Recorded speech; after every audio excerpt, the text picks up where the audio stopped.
France থেকে ১০০টি Rafael যুদ্ধবিমান পাচ্ছে ইউক্রেন।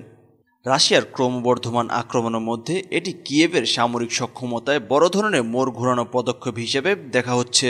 ফরাসি প্রেসিডেন্ট এমানুয়েল ম্যাক্রোর সঙ্গে প্যারিসের কাছে একটি বিমান ঘাঁটিতে স্বাক্ষরিত নতুন কৌশলগত চুক্তিটিকে ঐতিহাসিক বলে আখ্যা দিয়েছে ইউক্রেনের প্রেসিডেন্ট ভ্লাদিমির জেলেনস্কি। চুক্তি অনুযায়ী ইউক্রেন ২০৩৫ সালের মধ্যে ফ্রান্সের তৈরি সর্বাধুনিক রাফায়েল F4 যুদ্ধবিমান, উন্নত আকাশ প্রতিরক্ষা ব্যবস্থা, শক্তিশালী রাডার এবং আরও বেশ কিছু আধুনিক সরঞ্জাম পাবে। চলতি বছর থেকে ইন্টারসেপ্ট ড্রোনের যৌথ উৎপাদন শুরু হচ্ছে, যদিও অর্থায়নের বিষয়টি এখনও চূড়ান্ত নয়।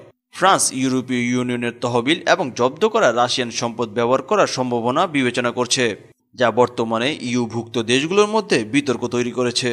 জেলেনস্কি বলেন, দীর্ঘমেয়াদী এই চুক্তি আগামী ১০ বছর ইউক্রেনের প্রতিরক্ষা পুনর্গঠনে বড় ভূমিকা রাখবে। বিশেষ করে দূরপাল্লার বিমান হামলা প্রতিহত করতে রাফায়েল যুদ্ধ বিমানকে অত্যন্ত গুরুত্বপূর্ণ হিসেবে বিবেচনা করা হচ্ছে। ইউক্রেনীয় বিশ্লেষকদের মতে রাশিয়া প্রতি মাসে ব্যবহৃত হাজারো গাইডেড বোমা মোকাবিলায় ২০০ কিলোমিটার পাল্লার ফরাসি প্রতিরক্ষা ব্যবস্থা কিয়েভকে বাড়তি সুবিধা দেবে। তবে সামরিক বিশেষজ্ঞরা সতর্ক করে বলেছেন, এ ধরনের উন্নত পশ্চিমা অস্ত্র কার্যকর করতে ব্যাপক প্রশিক্ষণ, কারিগরি সহায়তা এবং পর্যাপ্ত খুচরা যন্ত্রাংশের প্রয়োজন হয়। পাশাপাশি অর্থায়নের অনিশ্চয়তা এবং সরবরাহের সময়সীমা নিয়েও প্রশ্ন রয়ে গেছে।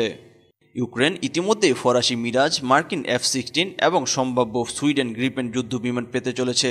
ফ্রান্স সফর শেষে জেলেনস্কি আরও সহায়তার জন্য স্পেনের উদ্দেশ্যে রওনা হবেন।